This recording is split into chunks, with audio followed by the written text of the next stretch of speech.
इसको मैं नाक में डालूंगा और मुंह से निकालूंगा। खर्राटे आते हैं, ठीक से सांस नहीं नाक से ले पाते हैं, तो ऐसे लोग इसका अभ्यास करें, आपकी जो साइनस की प्रॉब्लम है वो खत्म हो जाएगी। मैंने बताया जिनके सेप्टम कुछ थोड़े बनाओ तो हल्का फुल्का टेढ़ापन वो भी दूर हो जाए। आप सभी योग प्रेमियों को मेरा नमस्कार। एक बार फिर आप सभी लोगों का स्वागत है आपके अपने ही चैनल पर। अगर आप लोगों ने मेरा पिछला वीडियो देखा होगा तो उसमें मैंने आपको जल नीति के बारे में बताया था। जल नीति क्रिया में हमने क्या किया था कि नमकीन गुनगुने पानी से नाक की पूरी सफाई की थी। नाक में पानी डाल के पूरे नेजल पैसेज की सफाई की थी। उससे होता क्या है कि मैंने बताया था उसके लाभ के बारे में। थोड़ा सा आपको फिर बता दूं कि पूरे नासिका मार्ग की सफाई होती है। जो हमारे आजकल पोल्यूशन की वजह से या फिर एलर्जी होने की वजह से बहुत से लोगों को डस्ट पार्टिकल नाक में चले जाते हैं, बहुत सारे पॉलेंस की वजह से एलर्जी हो जाती है, तो नाक में सर्दी जुकाम नजला इस तरह से हो जाता है। बहुत सारे वायरस और बैक्टीरिया के कारण भी बहुत लोगों को एलर्जी होती है।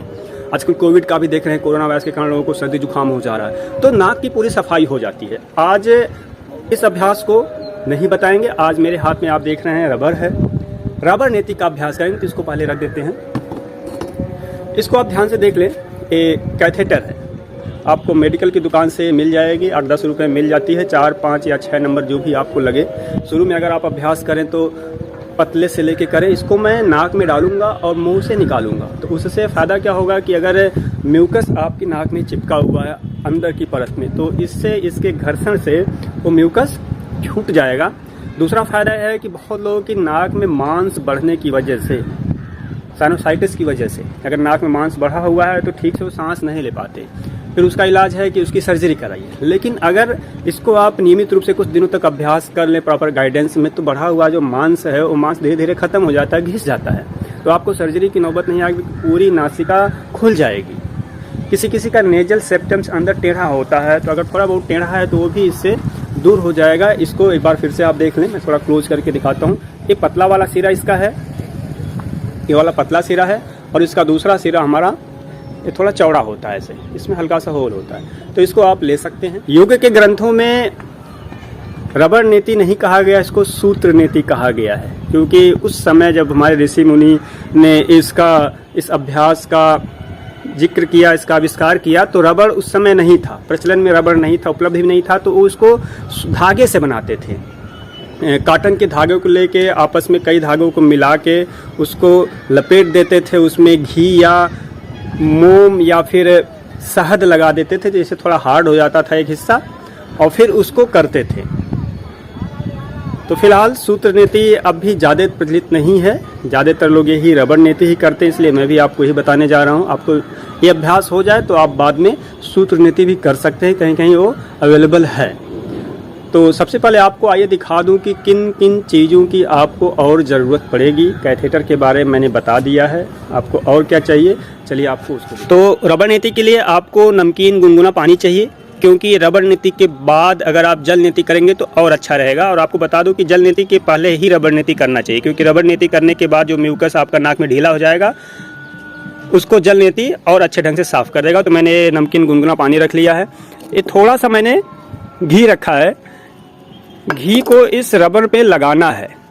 जब आप लगा लेंगे तो और नाक में बहुत आसानी से चला जाएगा, आपको चुभेगा नहीं, कोई दिक्कत नहीं होगी। जल नीति पार्ट को आपने मैंने दिखाया है।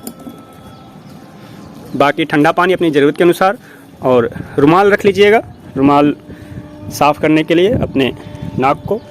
तो बस इतनी चीज़ें चाहिए। आइए करके देखते हैं। रबर नीति का अभ्यास आप खड़े होकर भी कर सकते हैं, स्क्वैटिंग पोजीशन में कर सकते हैं, या फिर कुर्सी पर भी बैठ के कर सकते हैं। तो अभी मैं आपको स्क्वैटिंग पोजीशन में बैठ के इसको करने जा रहा हूं, और इसको करेंगे कैसे, पूरी विधि मैं आपको बताने जा रहा हूं। इसके लाभ क्या हैं और किन किन बातों की हमें सावधानियां रखनी चाहिए, उसको भी आपको एक जानकारी आप लोगों को और दे दूं कि अगर आप लोग मुझसे योग सीखना चाहते हैं घर बैठे ऑनलाइन, तो आप सीख सकते हैं, क्योंकि अब मेरा ऐप भी प्ले स्टोर पे उपलब्ध है। आप प्ले स्टोर पे जाकर योगा विद रमन सर्च करके उस ऐप को डाउनलोड कर सकते हैं। उसमें बहुत सारे फ्री वीडियोज भी हैं, कई सारे कोर्स हैं। आप उस कोर्स से जुड़कर घर बैठे मुझसे योग सीख सकते हैं। ऐप को डाउनलोड करने का लिंक इस वीडियो के डिस्क्रिप्शन में भी नीचे दिया गया है। कैथेटर आप देख रहे हैं। अभी मैंने आपको बताया ना कि थोड़ा सा मैंने घी लिया है, तो इस घी को इसको डिप करूँगा पूरा। इसको आप पतले सिरे से लेके पूरा डिप कर लीजिएगा। इसका फ़ायदा मैंने बताया कि आसानी से आपकी नाक में जाएगा। घी हो या फिर मक्खन हो या फिर आप नारियल का तेल भी इसमें लगा सकते हैं। तो मैंने पूरी तरह से इसको डिप कर लिया है। जिस नासिका से यानी जिस नाक से, चाहे राइट से चाहे लेफ्ट नॉस्ट्रिल से फ्लो अधिक आ रहा है, यानी आप चेक करेंगे बारी बारी से, एक दाहिने को बंद करके देखिए, फिर बाएं को बंद करके सांस देखिए, सांस लीजिए, छोड़िए, तो आपको लग जाएगा कि आपकी एक नासिका से फ्लो अच्छा आता है। कई बार दोनों नासिका से आ जाता है, तो जिस भी नासिका से फ्लो अच्छा आए उसी से इंसर्ट करिएगा इसको, और पतले सिरे से इंसर्ट करना है। इंसर्ट करते समय एक सावधानी और कि सीधा नहीं करना है, यहाँ आपको चुभेगा और ऊपर नहीं जाएगा, बच्चा जो नीचे वाली लाइनिंग है नासिका की उससे सटाते हुए अंदर करना है। जब आप करीब यहाँ तक ले जाएंगे 4-6 अंगुल, तो आपके गले में पहुँच जाएगा, आपको सेंसेशन पता चलेगा कि हाँ ये गले में पहुँच गया है। तो क्या करिएगा, अपनी तर्जनी अंगुली को और अंगूठे को अंदर गले में ले जाएंगे और इसका जो छोर है गले में आपके पहुंच जाएगा, इसको पकड़ के धीरे से बाहर निकाल लीजिएगा। आप चाहे तो अंगूठे को या फिर बीच वाली उंगली को भी प्रयोग में ला सकते हैं। और जब ये बाहर चला आएगा आपके मुंह से, तो थोड़ा सा छोर बाहर रखिएगा, तो एक हाथ से ऊपर वाले को, एक हाथ से जो मुंह से निकला हुआ इंड है, दोनों को पकड़ के 5 बार, 10 बार, 15 बार हल्का सा ऐसे धीरे धीरे उसको रगड़ेंगे, धीरे धीरे रगड़ेंगे, क्योंकि आप जानते हैं कि हमारे नाक के अंदर की जो लाइनिंग है बहुत सॉफ्ट है, बहुत कोमल है, बहुत तेजी से नहीं करेंगे। तो बैठने की पोजीशन आप देख लीजिए एक बार फिर से, इस प्रकार बैठ जाइएगा। मैंने बताया कि आप कुर्सी पर बैठ के भी कर सकते हैं। अब आइए फाइनल प्रैक्टिस करते हैं। थोड़ा सा और क्लोज आइए, हल्का सा आप सिर को उठाएंगे ऐसे। थोड़ी सी चुभन हो सकती है शुरू में, थोड़ी सी आपको लगेगा कि उबकाई सी आ सकती है, उल्टी सी आ सकती है, तो उसको कंट्रोल करिएगा, कोई दिक्कत नहीं है। पहले दूसरी बार में ऐसा होता है।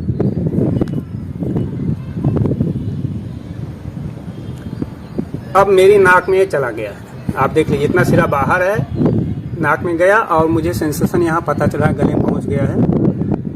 अब मैं अपनी 2 उंगली डाल रहा हूँ।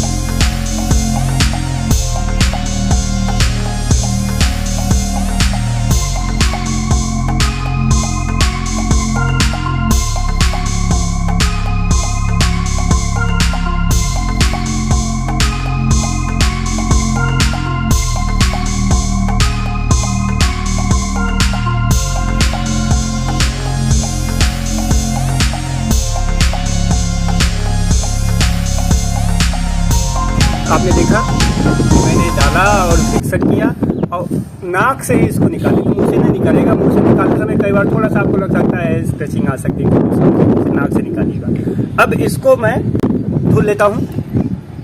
अब आपने देखा इसको कि नाक में मेरे कोई म्यूकस नहीं है, इसलिए पूरा एक क्लीन है। जिनके नाक में म्यूकस होता है, यहाँ म्यूकस चिपक जाता है, तो ये क्रिया आज के कोविड टाइम में भी इसीलिए उपयोगी है, क्योंकि आपके नाक में जो भी म्यूकस के साथ वायरस है उसको पूरा क्लीन कर देता है। इसको मैंने क्लीन कर लिया हल्के से गुनगुने पानी से, और नाक में डालने से पहले भी आप इसको खूब धुल लीजिएगा। इस रबर को धुल लीजिएगा गुनगुने पानी से, थोड़ा तेज़ गर्म पानी से, ताकि साफ़ हो जाए, इसमें कोई किसी प्रकार का बैक्टीरिया, वायरस या धूल गंदगी ना रहे। अब मैं आपको इसको दूसरे नाक से करके दिखाता हूँ। फिर हल्का सा वही घी से पूरा मैंने डिप किया इसको, हालांकि अब गीला हो गया है इसलिए सीधे करते हैं। कई लोगों के शुरू में नाक में डालते हैं तो छींक आती है। आप जान रहे हैं कि नाक में हल्का सा भी कुछ जाता है तो छींक आने लगती है। आप तो पूरा रबर डाल रहे हैं, इसलिए घबराइएगा नहीं। 1-2 बार अगर छींक आती है तो फिर दोबारा प्रयास करिएगा। और हो सके क्या मैं तो आपको एडवाइस करूंगा कि शुरू में अपने मन से ना करें, किसी योग टीचर या फिर आपके आसपास योग गुरु हो उनके निर्देशन में, उनके गाइडेंस में ही करें तो ज़्यादा अच्छा। बाद में आप अपने आप मन से इसको कर सकते हैं। दूसरी नासिका से इसको मैं करने जा रहा हूँ, वही सावधानी।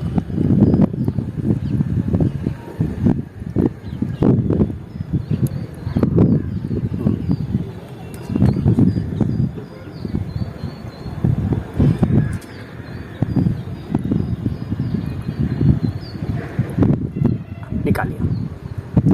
दोनों नासिका रंध्र, दोनों नॉस्ट्रिल क्लीन हो गए हैं। अब आइए इसको धुल लेते हैं। बाद में आप और अच्छे से धुल लीजिएगा।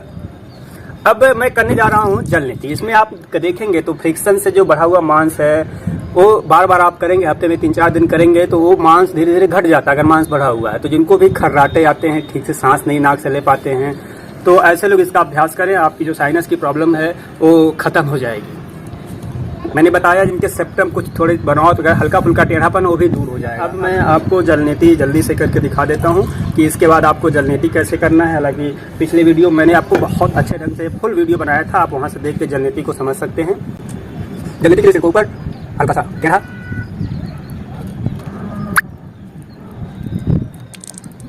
ये हो गया। दूसरी आसपास नाक मेरी पूरी तरह से क्लीन, से कुछ निकल नहीं रहा, जैसे पानी निकल रहा है, जैसा पानी डाल रहे हैं।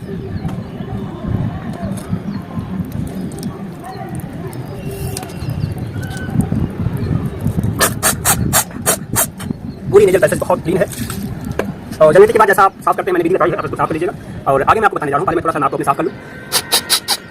साफ इसलिए कि नाक में पानी नहीं आना चाहिए, पानी रहेगा तो आपको फिर जल्दी से कुछ सिम्टम्स आ जाएंगे। पानी पूरी तरह नाक को जो ड्राई कर लीजिएगा। ड्राई करने की विधि मैंने बताई जलने की वाली वीडियो में आपको। तो अभी आपने रबर नीति का अभ्यास देख लिया है, इसके फायदे की चर्चा कर लें। वो सारे फायदे इसमें मिलते हैं जो जल नीति में मिलते हैं। मतलब आपका सिर हल्का हो जाएगा। अगर आपको सिर दर्द की समस्या हो, माइग्रेन की प्रॉब्लम हो, तो आप इसका अभ्यास करें। आपको किसी चीज़ की स्मेल नहीं आती है तो भी अभ्यास कर सकते हैं। जो नर्व्स एंडिंग हमारी नाक से, कान से, मुंह, गले से जुड़ी हुई सारी नर्व्स एंडिंग यानी जो तंत्रिकाएं हैं, उनके जो इम्पल्स हैं अच्छे से ट्रांसफर होते हैं। तो आपकी जो तंत्रिका तंत्र है पूरा यहाँ का हेड रीजन का, वो हेल्दी रहता है। ENT डॉक्टर, जल नीति सूत्र नीति दोनों को बोला जाता है। तो आपके में अगर हल्के फुल्के संक्रमण की प्रॉब्लम है कान मिडिल ईयर में, वो ठीक हो जाएगा। और जो सबसे बड़ी बात आजकल खर्राटे की समस्या है वो दूर हो जाएगी। बढ़ा हुआ मांस मैंने कई बार आपको बता दिया है कि जरूर करें। जिनका थोड़ा बहुत बढ़ा हुआ मांस है आपको ऑपरेशन की जरूरत नहीं पड़ेगी। सेप्टम जो डिफेक्ट हो आपका दूर करेगा। और जो फेस पे बहुत से लोग देखते हैं कि मांसपेशी ये तनाव होता है, हमेशा मांसपेशियां उनकी फेस की तनी हुई होती हैं, तो इससे हमारा चेहरा सुंदर नहीं दिखता, तनाव में दिखता है। अगर आप इसको अभ्यास कर रहे हैं जल नीति और सूत्र नीति दोनों का, तो आपका चेहरा सुंदर होगा। चेहरे पे झुर्रियाँ देर से आएंगी क्योंकि पूरे जो अंदर चेहरे के अंदर मांसपेशियों में इसका प्रभाव पड़ता है, एक एक नर्व पे इसका प्रभाव पड़ता है।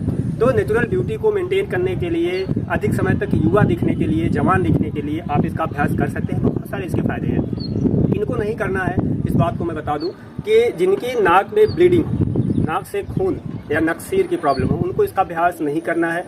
अगर आपकी नाक की बनावट में कोई ऐसी दिक्कत हो कि आप रबर नीति डाल रहे हैं, रबर डाल रहे हैं, अंदर नहीं जा रहा है, तो भी आप अभ्यास ना करें। किसी को हाई ब्लड प्रेशर हो तो अगर वो कर रहे हैं तो थोड़ी घबराहट से हो जाती है, तो आराम से शांत मन से करें। जब भी इसको करें बिल्कुल रिलैक्स होके करें, तनाव रहित होके करें, आसानी से हो जाता है। शुरू में आप किसी योग टीचर से, योग गुरु से इसको सीख लें, उसके बाद ही अभ्यास करें। बाद में आराम से आप अपने घर पर इसको कर सकते हैं। तो आशा करता हूँ कि आपको जल नीति पिछले वीडियो में और आज रबर नीति बहुत अच्छे ढंग से समझ में आया होगा। अगर आपके मन में कोई प्रश्न हो, योग से रिलेटेड कोई भी प्रश्न हो, तो आप कमेंट सेक्शन में जाके लिख सकते हैं। आपका योग का क्या अनुभव है उसको भी आप जरूर शेयर करें, क्योंकि आपके कमेंट्स और लोग भी पढ़ते हैं तो प्रेरित होते हैं। अगले वीडियो में आपको फिर किसी क्रिया के बारे में आपको बताऊंगा। तब तक आप सब परिवार, पूरे परिवार के साथ योग का अभ्यास करें। पिछले कई सारे वीडियो मैंने आजकल कोविड टाइम में कौन कौन से योग करें, बहुत सारे वीडियोज मैंने बनाए हैं। आप योग का अभ्यास करें, अपने जीवन में योग को अपनाएं। आप स्वस्थ रहें, खुश रहें। नमस्ते, जय हिंद।